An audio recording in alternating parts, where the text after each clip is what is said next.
இது சாமுராய்களோட கதை. ஜப்பானில் வாழ்கிற சாமுராய் சமூகத்துக்கு மன்னரை காப்பாற்றுறது தான் அவங்களோட குலத்தொழிலே. இதற்காக அவங்களோட பயிற்சிகளை ரொம்ப சின்ன வயசுலேயே ஆரம்பிச்சிருவாங்க. அந்த சின்ன குழந்தையாக இருக்கும்போதே வாள் பயிற்சி, குதிரை ஏற்றம் மற்றும் பலவிதமான போர் பயிற்சிகளை மேற்கொள்வாங்க.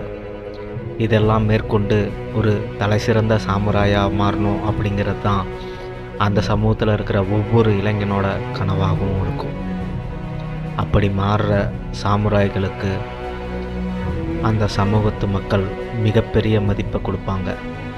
அதனால் அந்த நிலையை அடையிறதுக்கு தான் அந்த சமூகத்தில் இருக்கிற ஒவ்வொரு இளைஞனும் ஆசைப்படுவான்.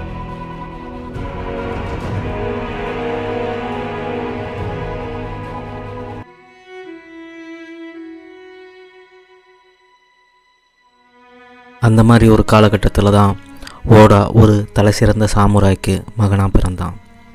ஆனால் மற்ற சாமுராய்களை போல் இல்லாமல் அவனுக்கு சாமுராய்க்கு உண்டான எந்த திறமையும் இல்லை. அவனுக்கு அது ஒழுங்காக படிக்கவும் வரல. இதனால் மக்கள் எல்லோரும் அவனை கேலி செஞ்சாங்க. இது அவனுக்கு மிகுந்த மன வருத்தத்தை உண்டாக்குச்சு. இதனால் அவங்க அப்பாவும் மிகுந்த மனவேதனை அடைந்தார். ஒரு நாள் ஓடோவை கூப்பிட்டு அவங்க அப்பா, நீ மிக சிறந்த சாமுராய் வீரனாக மாறுற வரைக்கும் என் கண்ணிலே படக்கூடாது அப்படின்னு சொல்லி அவனை வீட்டை விட்டு வெளியே அனுப்பிச்சிட்டார். அன்னைக்கு ஒரு முடிவெடுத்தான் ஓடா. தான் திரும்பி இந்த ஊருக்கு வரணும் அப்படின்னா மிக சிறந்த சாமுராய் வீரனாக தான் வரணும் அப்படின்னு ஒரு முடிவெடுத்தான்.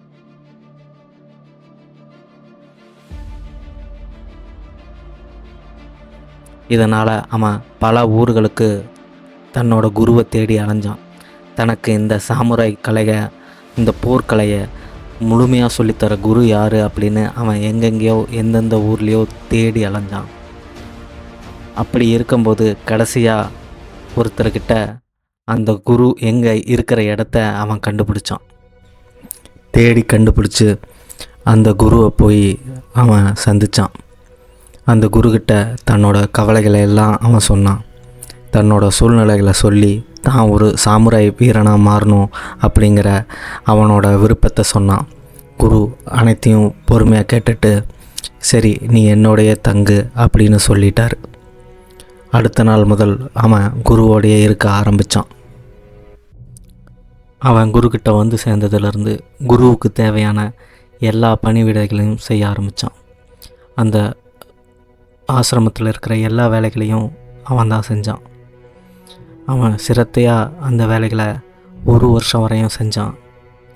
தனிமையில் அவனோட நாட்களை கழித்தான். 1 வருஷத்துக்கு அப்புறம் அவன் அந்த குருக்கிட்ட மீண்டும் போய் தனக்கு ஏதாவது போர்க்கலையை பற்றி சொல்லிக் கொடுங்க அப்படின்னு அவன் சொன்னான். ஆனால் அந்த குரு அதற்கு எதையுமே பதிலாக சொல்லலை. அவர் அமைதியாகவே இருந்தார். அவன் மீண்டும் தன்னோட கடமைகளை செய்ய ஆரம்பித்தான். அவன் மீண்டும் தன்னோட பணிகளை சிரத்தையாக செஞ்சான். தன்னோட எல்லா பணிகளையும் கவனமாக செய்ய ஆரம்பித்தான். செஞ்சு அவன் மறுபடியும் அதில் தன்னோட திறனை வளர்த்துக்கிட்டான். மிக சரியாக அது செய்யவும் ஆரம்பித்தான். ஆனாலும் அவனுக்கு போர்க்கலைகளை பற்றி எதுவுமே சொல்லித்தரல குரு. இதனால் மறுபடியும் அவன் சோகமானான். மீண்டும் அவன் குருக்கிட்ட போய் தனக்கு போர்க்கலையை சொல்லிக் கொடுங்க அப்படின்னு அவன் கேட்டான். ஆனால் அந்த குரு அப்பவும் பதில் எதுவும் சொல்லலை, அமைதியாகவே இருந்தார். இந்த தடவையும் அவன் மீண்டும் தன்னோட பழைய வேலைகளுக்கே திரும்பி ஒவ்வொரு வேலையாக செய்ய ஆரம்பித்தான்.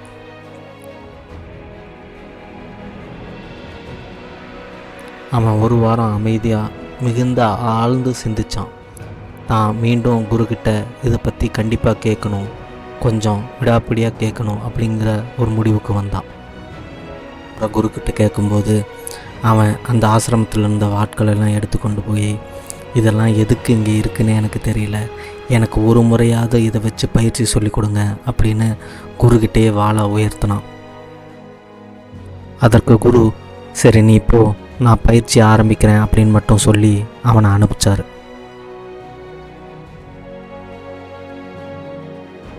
குரு அடுத்த நாள் அவங்கிட்ட ஒரு ஆயுதத்தோடு வந்தார்.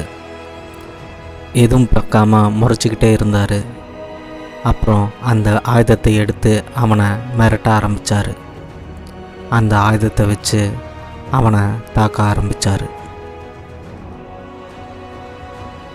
அதே மாதிரி குரு ஒவ்வொரு நாளும் தாக்க ஆரம்பித்தார். அவர் தாக்க ஆரம்பிக்கிறது ஒரு குறிப்பிட்ட நேரத்தில் ஆரம்பித்து ஒரு குறிப்பிட்ட நேரத்தில் முடிஞ்சிடும். அதனால் அந்த மாதிரியான நேரங்களில் அவன் மிகுந்த விழிப்புணர்வோடு இருக்கணும் அப்படிங்கிற ஒரு கட்டாயம் ஏற்பட்டுச்சு. அதனால் அவன் ரொம்ப ஜாக்கிரதையாக இருக்க ஆரம்பித்தான். இடத்துல குரு எல்லா நேரங்கள்லையும் தாக்க ஆரம்பித்தார். இதனால் அவன் ஒரு நிமிஷம் கூட நிம்மதியாக இருக்க முடியல. ஒரு நெருக்கடியான சூழல்லையே இருந்தான். ஏன் என்னை தாக்குறீங்க அப்படின்னு சொல்லி அவன் குருக்கிட்டே கேட்டான். அதற்கு குரு 3 விஷயங்களை தான் சொன்னார். கவனி, தாக்கு அல்லது தற்காத்துக்கொள் அப்படின்னு 3 விஷயம் மட்டும் சொன்னார். அதற்கப்புறம் அவரோட பயிற்சிகளை கவனிக்க சொன்னார். அதிலிருந்து குருவை அவன் தீவிரமாக கவனிக்க தொடங்கினான். ஆனாலும் குரு தாக்குதலை நிறுத்தவே இல்லை. அவர் வழக்கம் போல் தாக்கிக்கிட்டே தான் இருந்தார். ஒரு நாள் குரு ஒரு கூரிய வாள் எடுத்து அவன் மேலே வீசினார். அதை அவன் கனக்கச்சிதமாக பிடித்தான். உடனே குரு, நீ ஒரு சாமுராய் ஆகிறதுக்கு முழுமையான தகுதியை பெற்றுட்ட அப்படின்னு சொல்லி அவனுக்கு அறிவுரைகள் வழங்கி அந்த ஆசிரமத்தை விட்டு அனுப்பிச்சு வச்சார். அதுக்கப்புறம் ஓடா ஜப்பான் சாமுராய் வரலாற்றிலேயே மிகப்பெரிய வீரனான ஓடா நொபுங்காவாக மாறினான்.